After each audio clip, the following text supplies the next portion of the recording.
Hoje a gente vai mergulhar fundo nas ideias e na ficção de um nome talvez não tão falado, mas super interessante.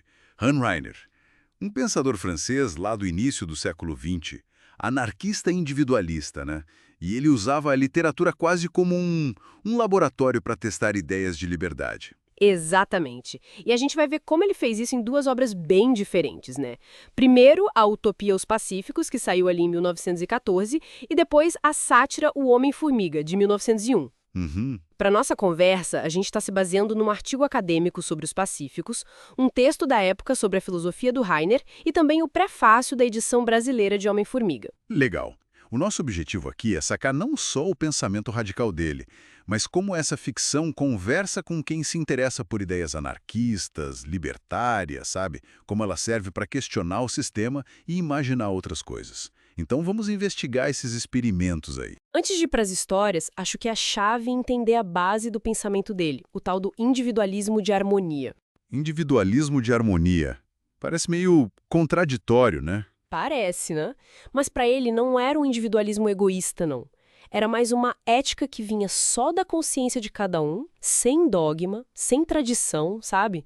Buscando uma harmonia, não um conflito. Ele olhava para figuras como Sócrates, Epicuro, até Jesus e Epiteto e via eles como, como modelos disso. Entendi. E essa base individualista levava ele a ser um crítico bem ácido de toda a autoridade, né? Estado, sociedade opressora, até o conformismo das pessoas. Totalmente. Mas aí fica a pergunta, né? Como esse individualismo todo se encaixa numa vida em sociedade? Não vira bagunça? Mente dessa liberdade individual plena e não da força, da coerção. Ele achava a educação do povo super importante, mas tinha que ser uma educação libertária, para estimular o pensamento crítico. Essa tensão, sabe? Entre o indivíduo e uma ordem social que não fosse imposta. Isso está bem no centro da obra dele. E essa ideia de harmonia individualista aparece de um jeito muito vivo na utopia dele, Os Pacíficos, uma Atlântida diferente, escrita um pouquinho antes da carnificina da Primeira Guerra. Que mundo é esse que ele cria ali? Olha, é um mundo radicalmente diferente. Sem Estado, sem propriedade privada. Nossa, Uhum. Os bens eram todos comuns.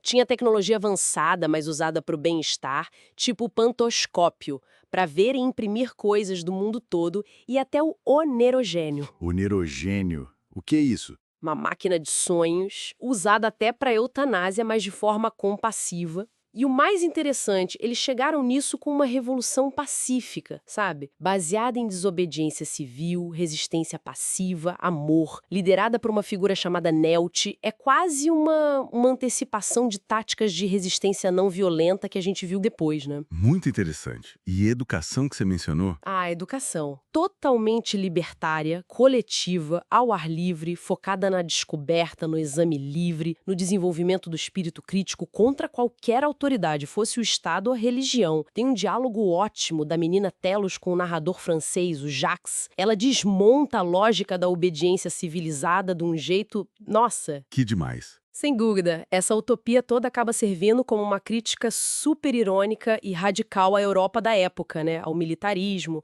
ao capitalismo, à hipocrisia toda. Heiner usa a ficção para visualizar mesmo uma alternativa concreta, mostrando o potencial do anarquismo pacifista e individualista dele.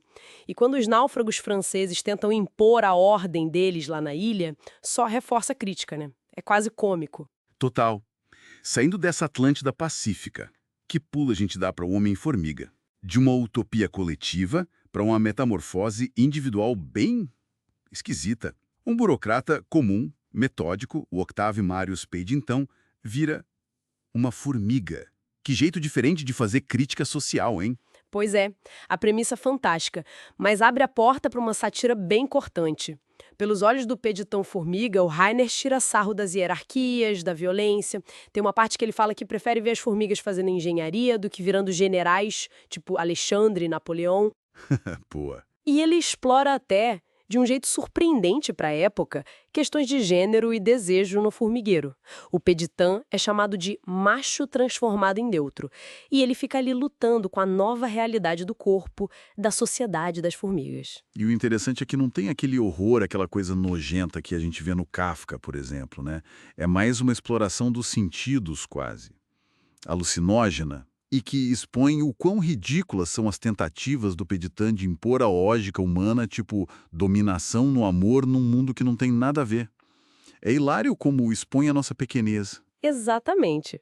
A experiência dele como formiga serve para mostrar o quão arbitrárias são as nossas normas, as nossas hierarquias, quando vistas de um ângulo totalmente diferente, sem aquela capa de naturalidade. Certo. Então, juntando tudo isso, qual o significado maior dessas histórias? Principalmente para quem busca referências anarquistas ou libertárias. O que o Rainer tem de tão singular? Olha, o trabalho do Rainer oferece algo bem potente, eu acho. Ele não só critica as estruturas de poder Estado, capital, normas sociais chatas, mas ele usa a ficção para meio que prototipar sociedades radicalmente diferentes. Sociedades baseadas na consciência individual, na cooperação voluntária, na harmonia com a natureza. Ele pega o abstrato, tipo o individualismo de harmonia ou a educação libertária lá dos pacíficos, e transforma em algo que a gente pode imaginar, vivenciar na leitura. Faz sentido. A singularidade dele talvez esteja aí. Usar a utopia e a sátira como esses laboratórios para explorar se a liberdade radical é viável, sabe? De forma concreta. Ele não ficou só na teoria, ele desenhou esses mundos, né? Detalhou como seria viver com outros princípios. Pois é, e aí fica a provocação final, talvez. O que será que muda na nossa própria cabeça, na nossa percepção do que é possível política e socialmente, quando a gente se permite levar a sério esses experimentos da ficção, quando a gente realmente imagina, pela literatura, como seria viver de um jeito completamente diferente?